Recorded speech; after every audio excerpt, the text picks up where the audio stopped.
Are you a burnt out overachiever buried in responsibilities? Do you miss laughing with your friends, just laughing from the gut?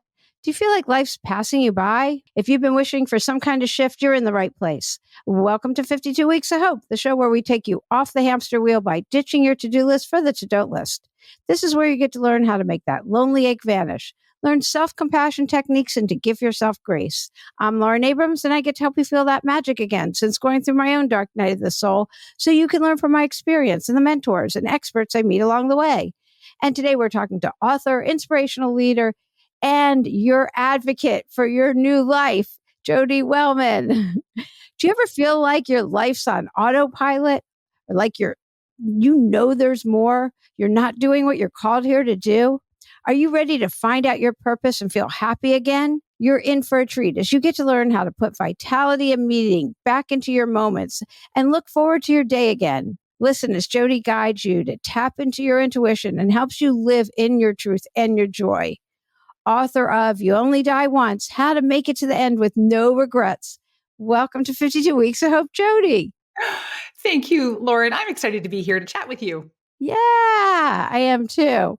And your TEDx talk is amazing. And you have a whole thing about counting down how many Mondays are left. And people are like, oh, that's morbid. And it's not.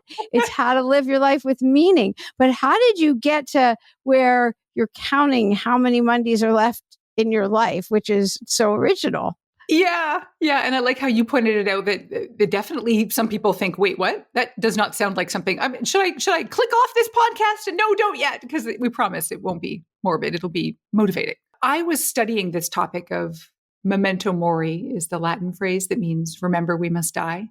And in my pursuit of a master's degree in applied positive psychology, I made my thesis about this idea, about how do we make the most of life, but using the unfortunate reality that life is short as a motivator.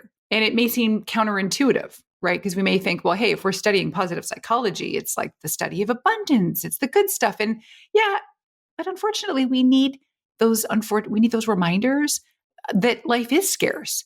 And research is so clear that when we do recognize the temporal nature, the fact that it is finite, that does help motivate us to take it with more, we take it seriously. We treat it with urgency and more of a sense of intention. So that's kind of what got me officially into it. Was I've always been interested in the topic. And I had some stuff go on in my life, which I'm happy to elaborate on. But it was really the study of it that made me go, oh, I'm going to make this my life now. Like I'm going to make this my profession, not just my interest. Yeah. You talked about you had eating disorder, right? And so was it hitting bottom from that gave you, or was it other things? Yeah, you know what? It's funny, as bottom as that could have been for 10 years, that wasn't even a bottom. I mean, it was just a really crappy, long, dark tunnel hall that was part of it. And that for me is actually more of a metaphor of life about how we can go through, you talk about going through the motions. And I love the feeling of that phrase because I hate it. That feeling of, no, we don't want to go through the motions. We don't want to find ourselves 10 years into a bad habit or a detrimental way of living that we're just really hiding from life. So that was a big part of it. But my biggest impetus would have been my mom dying in her late 50s. So she died and it was sad. But the biggest thing that hit me was that she had a bunch of regrets about things she didn't do. Like all the books she wrote and all the business ideas she had and all the plans that she just didn't have the confidence to activate. And that was such a wake-up call for me when I was helping clean up her place after she died of, I think I could go down this road. Like I could recognize myself. I mean, obviously I'm cut from the same cloth, as her daughter. Like I have all these hopes and dreams. And I also know that I am a little bit chicken shit sometimes. And so that for me was like, wait a minute, life's short. Let's get on with it. Yeah. So how did you shift to actually do it? Because taking action is not easy. You can be like, I always say God doesn't drive parked cars. You can't sit in a corner and wish for things. You have to take action, but it's not easy to take the action and you'd be like, I don't know what to do. I don't know how to start. Or you go, oh, well, do 15 minutes a day of this, but it's of what? And how do you start? And what do I do? And yeah, it's such a good question because that's the real difference between like languishing for a decade, say, and wanting something. And like I'll share, I had that as well in my career at one point. I was feeling trapped and stuck in kind of the role I was in. And it was just comfortable enough to stay, but I didn't know how to get out. And so talk about the parked car. It was like, I was hoping for the best, that somehow something would happen to me. Like, I guess I was hoping to be headhunted. I don't want to do the scary work of figuring out what to do. I just want to be plucked out of my that's a good way to put it. Just comfortable enough. Right. But that does not sound like a life worth living, is like just getting by. So back to your question, what to do about it. For me, so much of this comes down to the idea about being courageous and being bold, because for most of us, to live like we mean it requires some kind of effort or initiative. That's to either, maybe it is to make a move from a job or from a relationship, or to say, wait a sec, this is a dream I've had for a while. It could be a goal, like writing a book, and recognizing, like, why am I putting it off? It's usually because we're afraid of something. We're afraid of rejection or failure, and recognizing and saying, what would I rather? Would I rather get to my deathbed? And everything with me leads to the deathbed. If I count Mondays, I'm like very interested in the end point. Like, if I get to the end, am I going to regret going for it and maybe having it not take off? Or would I regret not doing it? Like, am I going to regret doing it? Like, so for most people, and research is so clear, we regret the things we didn't do so much more than maybe a mistake we made, or, a business plan that didn't take off, or, you asked that person out and they said no. Like, at least we tried. So I think, in terms of the literal first step, this is going to sound kind of silly, but back to the deathbed, like, we have to identify the things that we want to do that we're not doing yet. And many of us, we're so busy and we're flitting around that we don't even have, like, we haven't even stopped to say, wait, what would be on my list of stuff that I would regret? Like, can I ask you even, Lauren, like, if this was the end for you, you've had a good life, but is there something that could be small, it could be big, that you'd think, wow, I wished that I had done that. Maybe it's a travel, a hobby, a trying of something, anything that would be like, I wished I had done that. No, I was going to do a TEDx talk, and I kept doing it. And I was like, this is not even on my bucket list. Why am I doing all this work to do it? And I stopped. Great It lesson. was, I was like, this is like somebody else's thing. Yeah. Like, if I want to do it, I'll go back and start trying, but I don't think so. But 52 Weeks of Hope started as a book. So I did just tell somebody yesterday, I have the outline. So I need to go back and do that. So this is so great. Okay, first of all, everybody listening is cheering. This is so great. And like, I presume that if you didn't turn it into a book, you'd feel that pang of regret. Like, I always wanted to do that and I didn't. That would have been. So I have the outline. I was just telling my friend yesterday how, the steps I was taking I need an accountability partner, but we went on lockdown, and that's how the podcast started. And I don't want to go into that because anyway, that's an episode. That's a few episodes. So, but I believe strongly in accountability partners to help get it done. Well, unfortunately, we need some accountability to live the lives we've imagined, to quote Henry David Thoreau a little bit. If the first step is identifying, what you might regret if you were on your deathbed, and it could be something as frivolous as, I always wanted to go to Milan, or I always wanted to. Well, let's go back to, how did you make the shift? Here you were hoping to be plucked out. So how did you take that shift? And what was it in you? Yeah. So here you were, like, just comfortable enough, as you said. You put it in a very good way. What was the nudge? Did you get because I'm an employment lawyer, and I know a lot of times the universe will give you a little nudge, be like, oh, it's your time, and you'll get terminated or something like that, and then you get to do what it is you always wanted to do. Totally. Yep. I worked with a career coach, so I finally said, like, I'm just sort of spinning around. So I figured out what would be examples of things that I might like to do. And then I had to initiate informational interviews. And at the time for me, I shifted into leadership development and executive coaching. And that meant that I had to take a new program for a year to get certified. And that was fine. That was great. I mean, heck, love that. And building my own business. So getting up the gumption to say, I'm going out on my own to do this. And so I think sometimes you have to take the risk. Like, here's the thing. If I had done the thing where I said, I'm going to part-time evenings and weekends, stick it in the day, do a little bit of, at the time it was coaching or workshops.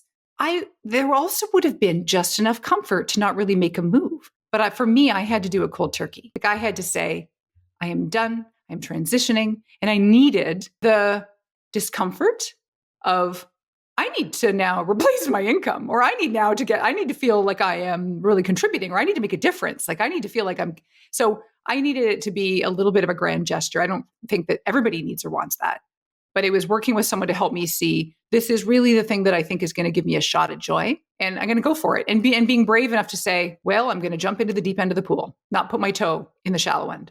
Which is great. And now, did you surround yourself with people who were like, yeah, you can do this? Because it's the naysayers that it's like, no, stay away from them. And yeah, I didn't have a lot of naysayers. I just don't really know. I don't hang around with them. So I don't have them in my life. So good. Yeah, so they've already been ixnayed. I don't know. But I would say, yeah, I mean, my husband's been a delight, and I would say, and patient, and, that was a big difference. I think really the main impetus for me kept coming back to thinking about my mom, like not out of a fear that it kept me up at night or an angsty fear, but because there's a difference, right, between that and a little bit of like a existentially rooted fear, which is where I wanted. This is the science I work in, and it's appropriate fear. It's like, I do not want my time cut short. That would suck. But it was more than that, right? It was like, I need to show myself. I want to be proud of myself that I gave it a go. And I want to look back, and I don't have kids. So this for me is not a legacy project of like teaching any kid around me how to live. It was more about demonstrating to myself that I care enough about myself and this precious life I've been granted in order to say, I don't want to languish anymore. I don't want to settle. Settling and tolerating are two of the most disgusting words, And I was doing a lot of it, right? Yeah. Yeah, So definitely. Yeah. So you used a word earlier on intention and being intentional. How important is that with this work? Oh, it's so crucial. I'm glad you picked up on it. You're a smart cookie, right? Like we get busy doing things. Like a lot of the times we can be super busy, but we're super bored at the same time, right? Like we're toiling and like we're moving around doing all the tasks, or we've filled our days with stuff, or even our evenings, dare I say, like our quote unquote discretionary time when we're not working, if our work is not necessarily our own choice. But it's not stuff that fills the proverbial cup up. It's like, it's just stuff. And that's not living with intention. That's just that's back to the zombie zone. That's living in autopilot, which is one of the greatest sort of fears that I would love for us all to appropriately hold on. Like, wait a minute, I do not want autopilot, which means I am going with the flow, and I'm not stopping and saying, wait a minute, what would make my evening actually feel more alive tonight? Because all we're doing is living like literally one night at a time, one day at a time, one morning at a time. I even boil it down to 20-minute increments because that's just the way life gets lived. It's like the decision of like, what are you going to do for lunch today? Are you going to do what I do, which is answer emails the whole entire time you're scarfing back food? Or are you going to stop and say, I actually think I might like my day more, and then therefore my life more, if I paused for 20 minutes, okay, even 10. And I'm going to give you an example. A woman I know made a conscious choice. She has a child in preschool, and she did the math because she's reading my book right now. And so she's very interested in this, like counting things down. She's like, my son is his last year in preschool, and I know how many weeks he has left in preschool. And so she made it a plan that every one day a week, so for her, it's Friday, she's going to take her son out to lunch. And she goes, and it's so easy. And he loves Subway. So she's going to go to Subway with her son. She goes, it's 15 minutes to sit there. And I'm going to say, what'd you learn today? And we're going to have our little time. And he's going to have his little sub. And I'm like, wait, does a kid eat a sub like a foot long? Anyway, it doesn't matter. And she's going to bring him back, and then that is going to be an example she's like, it's not a lot of money at all. It's not a lot of time. It's just making a decision to like be intentional about spending time. In this case, it's with her kiddo and with herself. For many of us, it's just our own time with ourselves. We're not being intentional, and we're missing the chance to live like we mean it. Like at the end of a day or at the end of a week or a month, we could say, wow, I showed up, rather than I just floated by. No, I love that. I talk often about taking a walk, or even just around the block, take a break without a device. Notice the trees, the flowers, the all of it, the purple everywhere. I mean, it's like incredible. It isn't easy. to not take your device. Yeah. I'm not going to act like it is, because maybe you want to listen to a podcast. You want to listen to something, but to not take anything and just breathe and notice your breath and your steps and everything around you is an amazing experience. It is. So you're highlighting, like, this is a good example for you that you know how to activate something that makes you feel tuned in and alive. And my recommendation for each and every one of us is to, I always say, right, to make a list of 30 things that are just like that, kind of sweet and simple. And in workshops, sometimes I'll ask people to do it and they start writing out things like, because it could be like, what makes you happy? And it's like, oh, it's when I'm in the mountains skiing. And I'm like, yeah, but that's not really something you can just like activate on a Thursday when you're at home. I mean, you're allowed to have a separate list. Those are important too, like big, grander things. Don't not do those. But for most of us, day-to-day living is like, I really love it when, another woman said, I just love to sit outside for a quick minute and I put my feet in the pool and I walk on the grass with my bare feet and then I come back in. And another woman in a workshop, this is just fresh workshop, so it's in my mind. She's like, yeah, I hate it outside, but I love inside, trying a new, totally different kind of book. So all she reads are business books because she's just like this business woman. And, I did this for years. All my bedside table was a bookside table. It was full of all of the business books and I love them. But it was like, what about a fiction book, or what about a murder mystery or a biography? And so she's like, I am reading one chapter a day that is delighting me because it has nothing to do with productivity. And that for her is her joy. Like, make your list so that not just when you find time, because let's be honest, like, time isn't going to open up for you. Every now and then you get the gift of a canceled meeting or something. And you're like, this is an hour of my life. I'm going to encourage you to make that the most precious time in your day. If it's a gift of unexpected time, but you're going to need to be the one to block it off and say, what will be cool to do before dinner? Do I want to read? Would it be a bath? Would it be like, do I want to stretch? Do I want to call my long lost college roommate? Like, what would be something that you would find to be great to do? And like, those are the ways to intersperse an intentional life. That's one of the easiest, smallest things we can do. I love that tip. 30 sounds like a lot. Do people have trouble coming up with 30? Yeah, initially they do, but then here's what happens. Floodgates open. And this is the cool thing I find in a workshop setting, is because someone says, oh, I love getting on, opening up all my old photos, photo books or scrapbooks. And then someone goes, oh, I love that too. And then they write that on their list. Yeah. So okay. Yeah, no, that's so good. I love that. Okay, so what are these are good tips, because everybody listening cannot as much take a workshop. They can all read your book, which is full of these kinds of tips, by the way. It's such a fun read and easy and uplifting and funny, and it's almost like chatty. So everyone, and we have links for everything, Jody, of course, in the show notes and on the website and everywhere. And all of her, like, it's just so much, just a plethora of really fun things for you, things to like spark your brain in so many different ways. So, okay, other fun tips. Okay.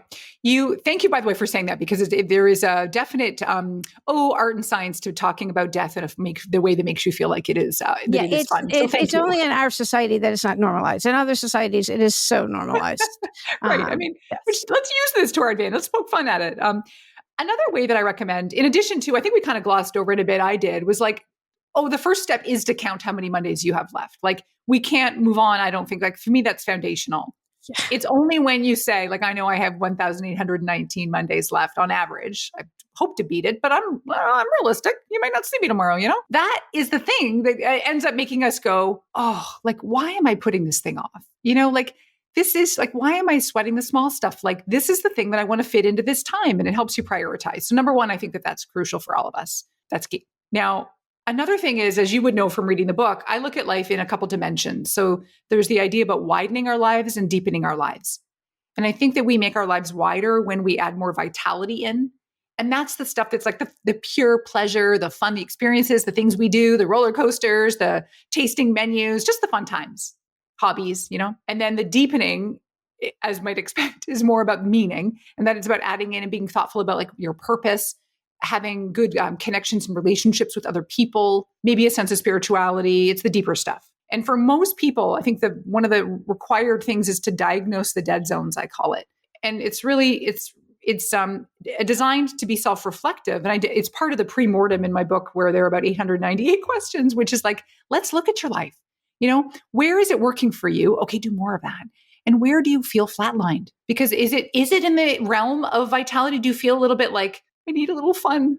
And or is it more in the meaning where you're like, no, I'm having fun. I'm going to the cocktail bar, but like I need it to feel substantive. Like I need more meaning in some way, shape, or form. Many of us have an inkling in the different parts of our lives, which I really get nosy about, is like think about the domains of your life. Think about your health. Do you feel, what about your social life? What about your family interaction? What about your recreation and fun time? What about your career? What about your finances? Personal growth? You know, have you learned a lot lately, especially if that matters to you? Some people don't care. Your physical environment, some of us just really are like, I just need to know my home is my sanctuary. Of all the parts and pieces of life, there's usually one that'll bubble. Like maybe there's like 7 of those bubble up, and that's fine. Just pick one first. But identify, like, is there an area that you might want to infuse a little more life? And all we can do is just do one thing at a time. Like we want to do it as all or nothing. And I'm that way.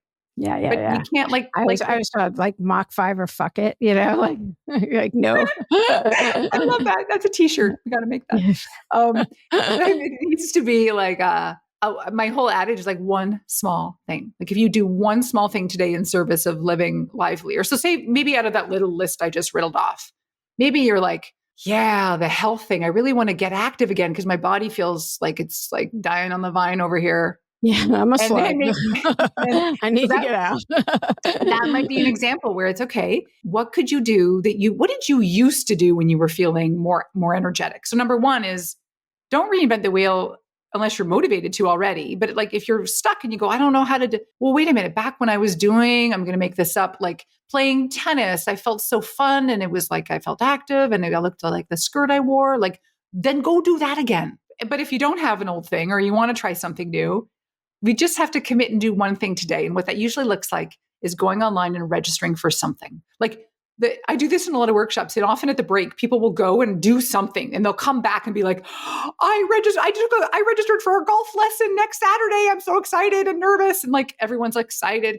or maybe it's not active for them. Maybe it's that I registered for a pottery class and I'm so nervous and excited, and like making one small move, making a gesture to show yourself that you give a shit. And then I think that it's more than giving one shit. I always say you have to give 2 shits. Because giving a shit is about stopping and thinking about what your best life might look like. Like that takes time and effort to fathom. But then 2 shits is now I'm going to register and go. You know, like now I'm going to actually take one step into it and see what it feels like to, again, feel more alive. Because I got to stress it. Like we're all just fabulous taking time bombs.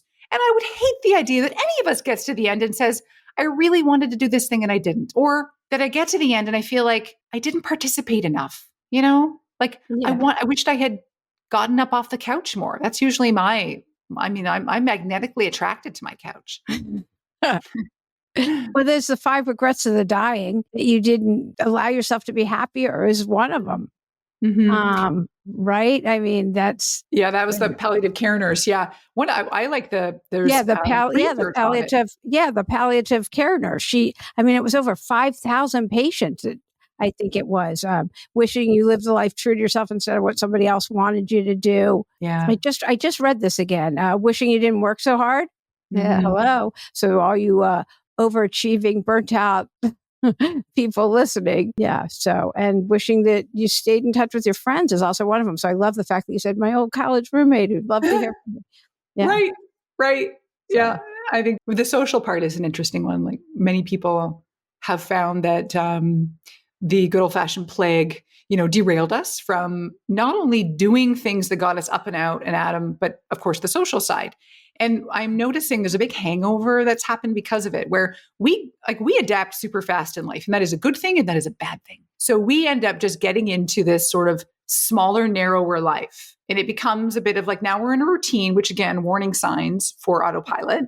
We just kind of do the same thing and it isn't as wide. We don't go out as much anymore. And, that's fine if you don't want to. But if there's a part of you that's feeling a little bit suspicious of yourself, and I encourage us to interrogate ourselves often and say, like, not in an obsessive way, like, could I be loving my life more? Because then you're going to get into a tailspin. Yeah. But what about like when our lives will whisper at first, like, I think I want more. And then it might start to poke from the inside out. And then it might start to jab you.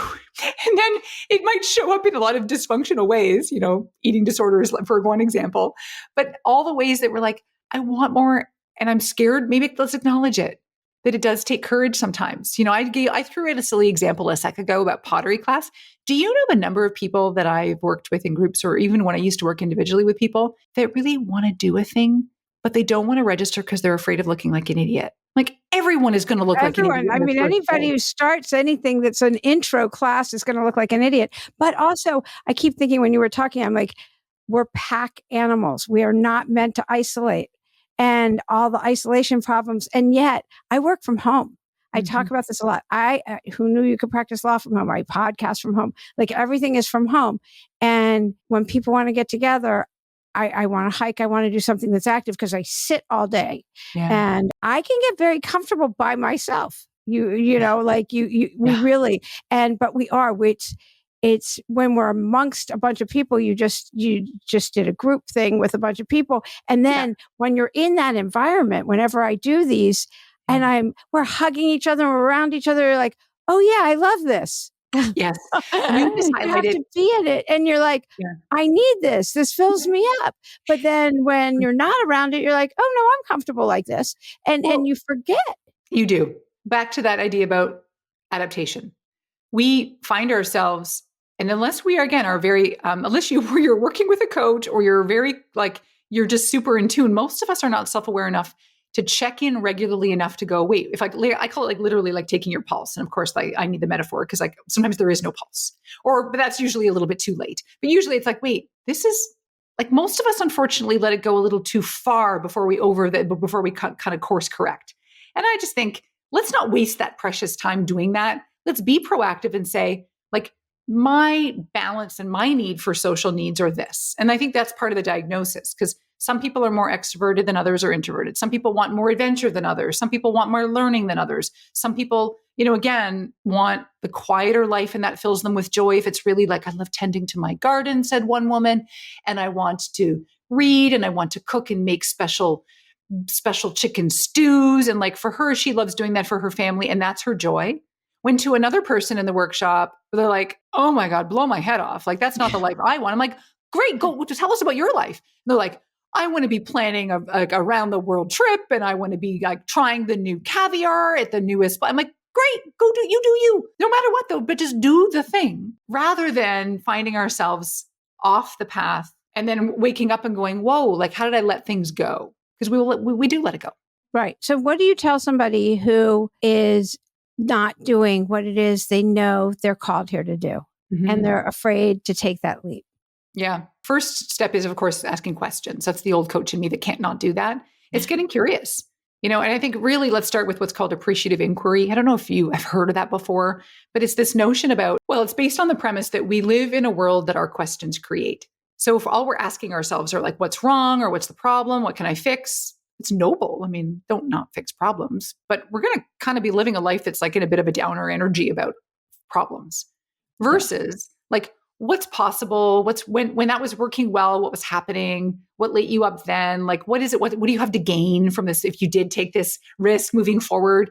Put let's rig our own happiness. You know what I'm saying? Give us a fighting chance to love this and be what could we gain? Let's get excited by that. And now I'm going to be the first to admit, all the research I've done, and it's just abundantly clear that is not enough. So as much as I say, let's use appreciative inquiry, let's talk about what's good, let's try and let that be helium. Unfortunately, as humans, we do need a dash of pain in order to take action. And like you said, sometimes the universe gets you fired from your job, and that's the thing that helps you to figure out. Sometimes the universe slaps you with depression for a while, and that's the thing that helps you to move on. Back in my language, it's let's count how much time you have left.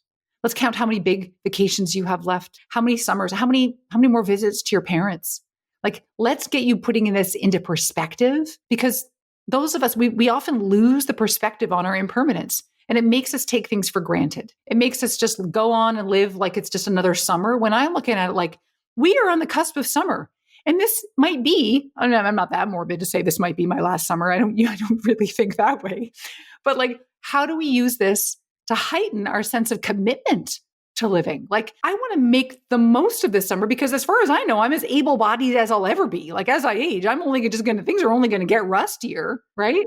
So how do you just like, then you pick and choose, like, what would be something that might give me a shot at feeling alive, at feeling like if I want vitality or if I want meaning, what that might be. And then it's up to us to slot that in. Like this is the not glamorous part, is we can fathom and we can have these ideas and say, I want to do this and acknowledge. I think the next step, Lauren, to what you were just talking about is like acknowledging also, let's talk about why it's scary. And like, what's the worst thing that can happen? Which usually that question is only mildly effective for us. It's like, but again, the thing that I found most effective is like, would you regret it on your deathbed? Yeah, that's a great question. I mean, that and that explains why your TED Talk, like the title of your book, and would you regret it? I love it because, well, it's not just me. I mean, I think I have a list. Adam Grant, I know, I remember that. That was easy. He calls your book a breath of fresh air, making the most of our scarce time. I mean, Dr. Laurie Santos. Yeah, I mean, you have quite an impressive list of who loves your book. Wait, didn't Oprah? I remember seeing yeah.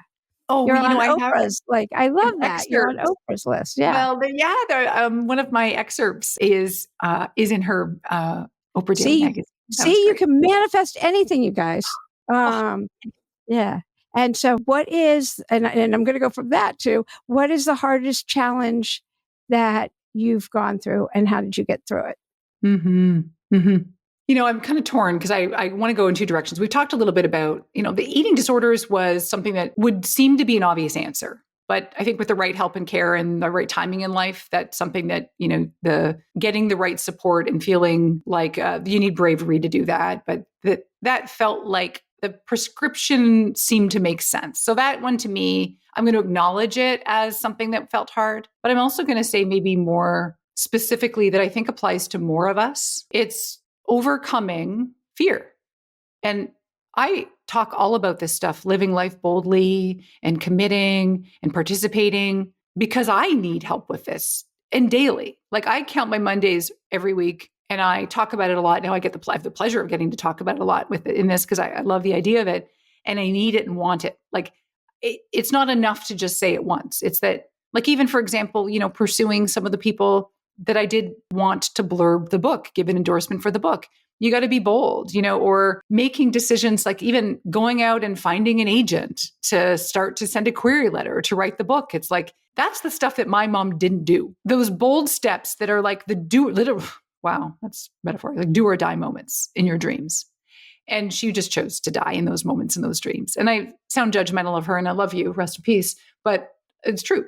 And those are the moments where we know, like I want every person listening right now to stop and think, because there's a thing you want to do. And if it matters, you have feelings about it. If it matters, it's usually a cocktail of excitement and energy, but also, oh shit, some kind of fear that either might be crushing or just enough to distract you and, conveniently mean that I'll get to it next week. And that's the thing where I just want to grab you and just, it's one part hug, one part shake and be like, let's just get on with it. So for me, it's courage to do the thing, the big stuff, even the small stuff, and live. Like Seneca, the philosopher, said, like, essentially, like it takes courage. Even the act of living takes courage. And I know it sounds simple, but I also will challenge us. There's a reason we're an autopilot. There's a reason we take life for granted. And I think if we're willing to face facts, which is, darn it all, we're temporary. That sucks. And let's use that to our advantage. Yeah. And I just love that. Before, when you were talking about the questions to ask yourself, and it kind of ties into like walking through your fears. Whatever we focus on grows. So just focusing on the good and what we want instead of what could happen and what could go wrong. It's the same as the questions I think we ask ourselves. I really love the way you put that. And like that's pretty amazing. I really love the way you couch and phrase things, your verbiage, which is why you guys will all love the book. Are there any questions I didn't ask you that we're going to be done and you're going to be like, Lauren didn't ask me this? Darn it. Yeah. No, you're so fabulously thoughtful of all these things. No, nothing outstanding. So this is so good. You guys, all of Jodi's, like I said, all of her links, she has quizzes, she has amazing questions. Wait a minute, I have to find. She has 48 life-jolting questions on her 4,000 Mondays website. And again, I have links for all of this on the website and below in the show notes. Thank you so much for being a guest today on 52 Weeks of Hope.